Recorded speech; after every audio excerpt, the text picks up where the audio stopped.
अब इनके बारे में अलग अलग व्यक्तियों के द्वारा, अलग अलग समाज में रहने वाले व्यक्तियों के द्वारा इन पर विचार किया गया था। जैसे यानी सकारात्मक स्वतंत्रता का विमर्श एक लंबी परंपरा रही है, जिसमें Rousseau, Hegel, Marx, Gandhi, Arvind और इन विचारकों से प्रेरणा लेने वालों में देखा जा सकता है। इन परंपराओं का सरोकार व्यक्ति और समाज से संबंध की प्रकृति की स्थिति से है।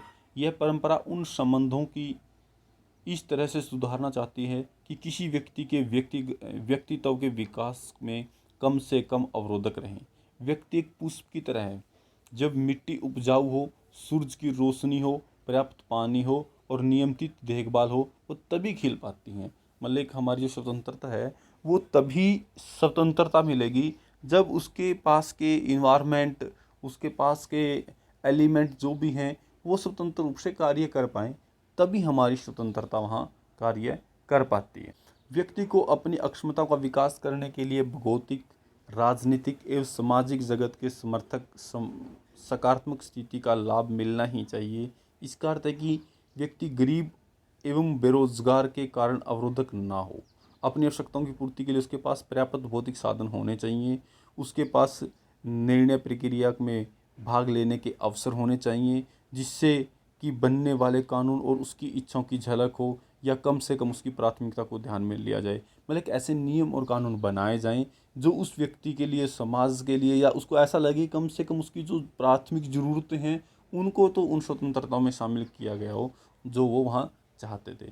सबसे पहले तो बुद्धि विवेक के विकास के लिए शिक्षा और अच्छा जीवन जीने के लिए ज़रूरी अन्य अवसरों तक व्यक्ति की पहुँच होनी चाहिए, ताकि वो आसानी से इन चीज़ों को प्राप्त कर सकें। सकारात्मक स्वतंत्रता के पक्षधारों का मानना है कि व्यक्ति केवल समाज में ही स्वतंत्र हो सकता है, समाज से बाहर नहीं। ये सकारात्मक का मानना है कि हम अगर समाज के अंदर रहते हैं तभी हमारे पास इस तरह की पाबंदियां नहीं हो सकती, लेकिन बाहर हमारे ऊपर पाबंदियां आ जाती हैं तो समाज से बाहर हमारे पास पाबंदियां आ जाती हैं जो व्यक्तियों के विकास का रास्ता साफ कर देती हैं। दूसरी ओर नकारात्मक स्वतंत्रता का सरोकार हस्तक्षेप के उल्लंघनीय क्षेत्र से है। इस क्षेत्र में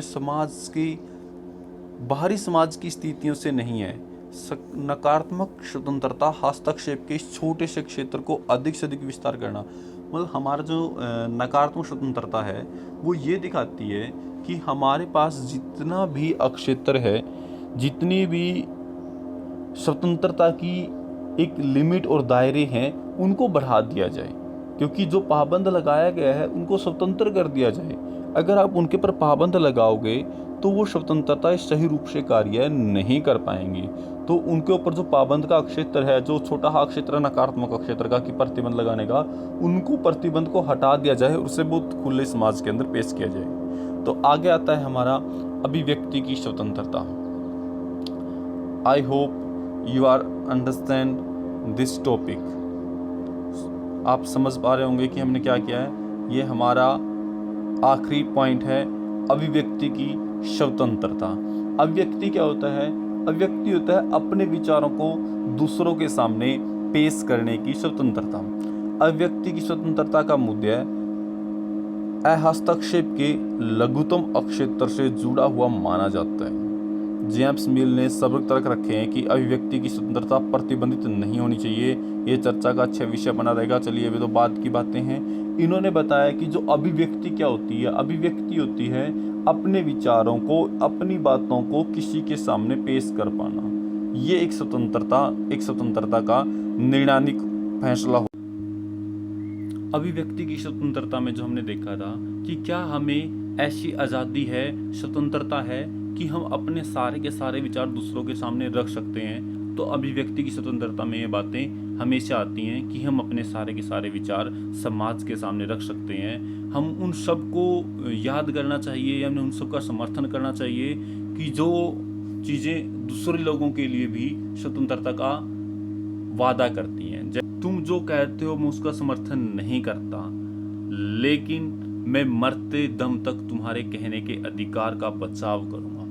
इन्होंने यहाँ एक बात को कहने की कोशिश की है कि जो आप कहते हो मैं इस बात से सहमत नहीं हूँ, जो आपके द्वारा बातें कही गई हैं मैं इनको नहीं मानता, लेकिन जो आपका अधिकार है बात कहने का, आप बात कहते रहोगे, मैं इसका समर्थन करता हूँ, मैं इस बात को मानता हूँ कि जहाँ हम समाज के अंदर दूसरे व्यक्तियों के उन अधिकारों के लिए भी आवाज़ उठाते हैं जो उनकी स्वतंत्रता है, तो इसमें अब व्यक्ति की स्वतंत्रता को शामिल किया गया है। अब ये हमें आगे दिखाएंगे कि किस प्रकार से कुछ फिल्म निर्माताओं ने कुछ फिल्म बनाना चाहते थे, लेकिन समाज के विरोध की वजह से फिल्मों को बनाया तो गया लेकिन विरोध का सामना करना पड़ा।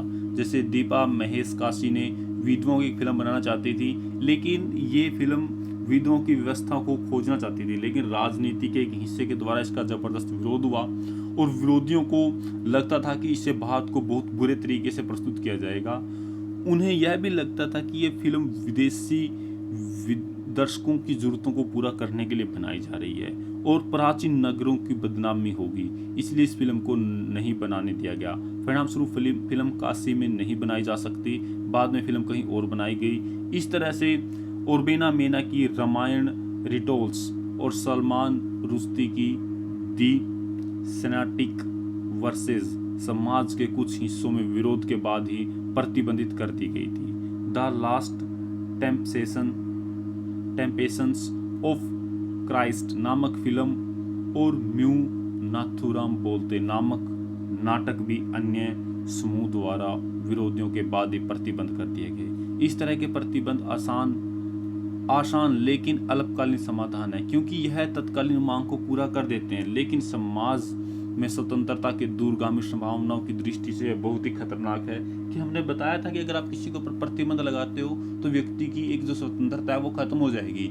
जैसे इन फिल्मों को उस समय के लिए रोक दिया गया, अल्पकाल में तो ठीक है कि इनकी स्वतंत्रताओं को रोक दिया गया है, लेकिन भविष्य में भी इनको इस प्रकार से रोका जाए, ये गलत है।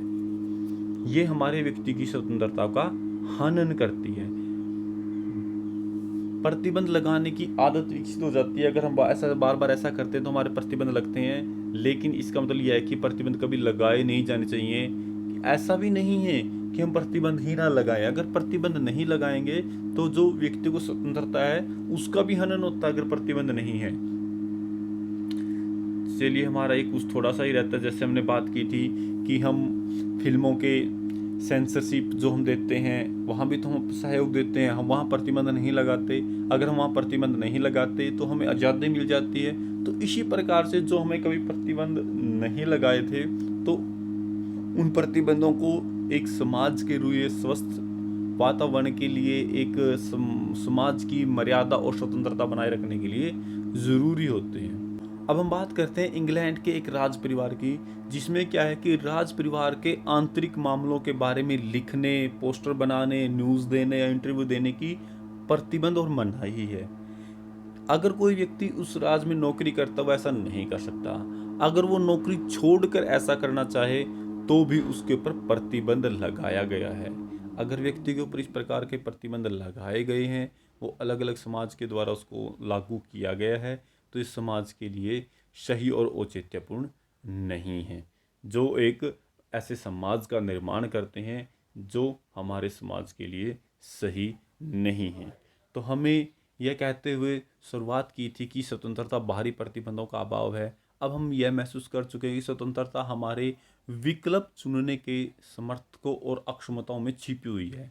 जब हम विकल्प चुनते हैं तो अपने कार्य और अपने परिणामों की जिम्मेवारी भी स्वीकार करनी होगी। इसलिए स्वतंत्रता के अधिकतर पक्षधर लोग मानते हैं कि बच्चों को माता पिता की देखरेख में रहना चाहिए, सही निर्णय लेने, उपलब्ध विकल्पों को विवेकपूर्ण जानने और अपने कार्यों की जिम्मेवारी अपने कंधों पर लेने की हमारी अक्षमता का जितना विकास शिक्षा और निर्णय निर्माण के परिष्कार से होता है, उतना ही ज़रूरत और उसके राज्य और समाज की सत्ता को सीमित करने और पालन पोषण करने की ज़रूरत होती है। इसके जो क्वेश्चन हैं जो अभी हमने पढ़े हैं, पहला जैसे क्वेश्चन करते हैं, स्वतंत्रता से क्या अभिप्राय है? क्या व्यक्ति के लिए स्वतंत्रता और राष्ट्र के लिए स्वतंत्रता में कोई संबंध है? ये क्वेश्चन करना है। दूसरा है, स्वतंत्रता की नकारात्मक और सकारात्मक अवधारणा में अंतर बताएं। समाज प्रतिबंध से क्या अभिप्राय है? जैसे समाज के द्वारा जो प्रतिबंध लगाए जाते हैं वो क्या होते हैं? क्या किसी प्रकार के प्रतिबंध स्वतंत्रता के लिए आवश्यक हैं? अगला है, नागरिकों की स्वतंत्रता को बनाए रखने के लिए राज्य की क्या भूमिका होती है? एक स्टेट, एक देश किस प्रकार एक नागरिक की स्वतंत्रता बनाए रखता है, ये भी पढ़ चुके हैं। ये क्वेश्चन है। और पांचवा क्वेश्चन है, अभिव्यक्ति की स्वतंत्रता से क्या अभिप्राय है, आपकी राय में स्वतंत्रता का समुच्चय प्रतिबंध क्या होगा, कि अगर उसके ऊपर प्रतिबंध लगाए जाएँ तो किस प्रकार प्रतिबंध लगाए जाएँ, तो ये इसके बारे में बताना है। ये पाँचों क्वेश्चन आपने कॉपी पे लिखने हैं। इसी के साथ हमारा लेसन खत्म हो गया है। Thank you.